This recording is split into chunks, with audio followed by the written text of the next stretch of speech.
warahmatullahi wabarakatuh. Waalaikumsalam warahmatullahi wabarakatuh. Oke, di percobaan kedua ini ya, Bunga ambil kita mau melihat demonstrasi bagaimana pembiasan cahaya yang terjadi pada kaca pelang paralel ya. Oke, di sini alat dan bahannya yang pertama ada catu daya, kemudian di sini ada lampu ya, lampu yang spesifikasinya 12 volt 18 watt ya. Kemudian di sini ada lensa cembung dengan fokus 100 cm. Kenapa pakai lensa cembung? Jadi untuk mengarahkan cahaya yang keluar ya. Di sini ada kisi tunggal. Kemudian di sini ada tadi dudukan lensa atau apa namanya? Meja optik. Meja optik ya, kalian ya. Oke, kemudian ada kaca pelan paralel ya. Di sini ibu bilangnya kaca aja deh ya, kaca. Kenapa disebut pelan? Karena lurus ya, paralel dua-duanya lurus. Gitu. Bagaimana setting percobaannya? Pertama kita buat dulu. Jadi selain itu kita juga perlu mistar, kemudian perlu busur derajat, ya, perlu alat tulis. Yang pertama kita lakukan, kita cetak dulu kaca ini di kertas. Oke? Kita cetak di kertas. Oke, Pak, mungkin agak dekat sini. Kita gambarkan arah garis norma pada kaca paralel ya. Apaan tuh garis norma? Garis normal itu adalah garis yang tegak lurus terhadap bidang. Ya, bidang apa? Bidang kaca. Oke, ini 90 derajat ya. Kita kasih nama ini garis normal. Kemudian sinar datang yang mau kita gunakan atau kita buat ke dalam kaca ini misalnya mau berapa derajat dulu? 20, 30, 30 ya. Oke, kita setting dulu 30 derajat. Nah, ini kita hubungkan dengan kaca pelan ini ya. Jadi ini adalah sinar datang. Kita bilang ini adalah sinar datang. Sudut antara sinar datang dengan garis norma disebut dengan sudut datang. Tadi 30 derajat ya. Oke, istilahnya tuh sudut datang sama dengan 30 derajat. Sudut datang adalah sudut yang dibentuk atas sinar datang dengan garis normal. Oke ya. Setelah itu kita setting alatnya, nyalakan lampunya ya. Kemudian kita simpan di sini kaca paralelnya. Jangan lupa simpan lagi ke dalam cetakannya. Jangan sampai nanti agak miring-miring gitu. Nanti hasilnya kita jadi nggak benar ya. Kita simpan lagi ke situ. Kemudian kita searahkan sudut sinar datangnya benar-benar seperti yang ada pada gambar yang kita buat tadi. Nah, seperti ini. Kelihatan? Bunga kelihatan bunga. Ini bunga deh yang lebih di depan bunga kan? Oke, lurus nggak bunga? Lurus. Nah, setelah itu kita perhatikan ada sinar yang keluar dari kaca pelan paralel, ya kan? Oke, kita kasih 2 titik ya. Kasih 2 titik. Titik yang pertama, oke, kemudian kita titik yang kedua. Oke, sudah? Kalau sudah, kita matikan aja satu dayanya. Kemudian kita kembali lagi ke kertas ini ya. Kita kembali lagi ke kertas ini. Ini ada 2 buah titik kan? Ada 2 buah titik. 2 buah titik ini kita hubungkan jadi satu.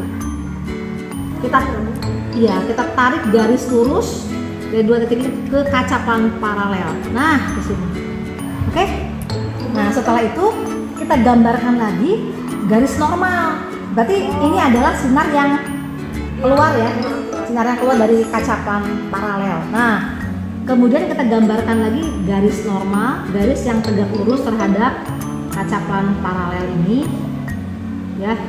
Jadi garis yang tegak lurus atau membentuk sudut 90 derajat terhadap kaca paralel. Oke ya? Sampai sini oke? Nah, ada 2 buah titik di sini ya, titik di sebelah kiri kaca paralel dan titik di sebelah kanan kaca paralel. Kita hubungkan dengan garis. Nah, kita hubungkan dengan garis. Oke, kita hubungkan ke sini. Dapat ya? Nah, kita perhatikan ya. Ini kan garis normal tuh tadi ya. Garis normal. Sinar datang masuk ke kaca paralel. Oleh kaca paralel, sinar datang ini dibiaskan, dibelokkan. Jadi nggak lurus dia ke sana ya, tapi dibelokkan ke sana. Ini disebut dengan sinar bias. sinar bias keberapa? Sinar bias ke-1 kita bilang ya. Atau sinar datang kedua. Oke lah, kita sinar bias pertama.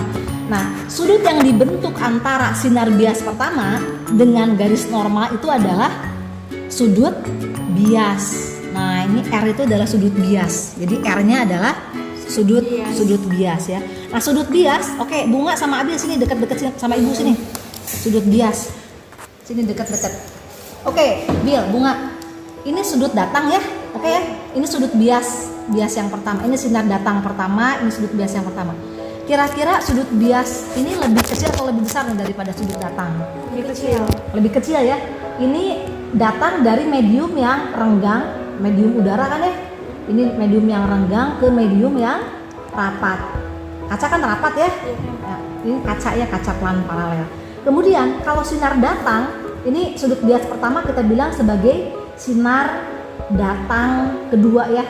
Sinar datang kedua itu adalah sinar yang datang dari medium yang rapat ke medium yang renggang. Ini renggang lagi ya, mediumnya renggang. Oke, kita perhatikan di sini. Ini adalah garis normal. Sudut antara sinar datang dengan garis normal adalah tadi sudut datang ya. Kita bilang sudut datang yang kedua. Ketika dari medium rapat ke medium renggang, ternyata sinar itu tidak lurus kan ya? Kan lurus tapi jadi belok lagi ke sini. Nah, sudut yang dibentuk antara sinar bias kedua, ini sinar bias kedua nih. Sudut yang dibentuk antara sinar bias kedua sampai ke garis normal itu namanya sudut bias kedua ya. Kita lihat dari I2 sama R2 kira-kira lebih besar mana nih? R2 ya. Jadi kita simpulkan gimana nih? Sudut datang dari medium renggang ke medium yang rapat ya, sudut datangnya lebih besar daripada sudut bias. Kalau dari rapat ke renggang lebih besar sudut biasnya ya, daripada sudut datangnya. Oke ya. Oke.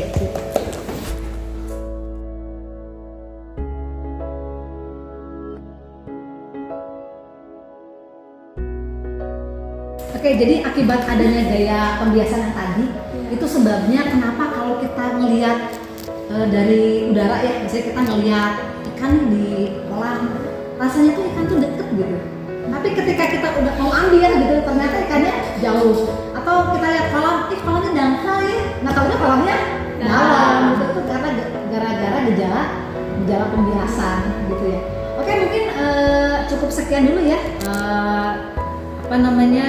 Pengantar percobaannya, nanti teman-teman bisa cobain lagi praktikumnya ya. Terima kasih sama Bunga, Abil, dan Parian yang sudah jadi kameramen. Oke, sekian dari kami. Assalamualaikum warahmatullahi wabarakatuh.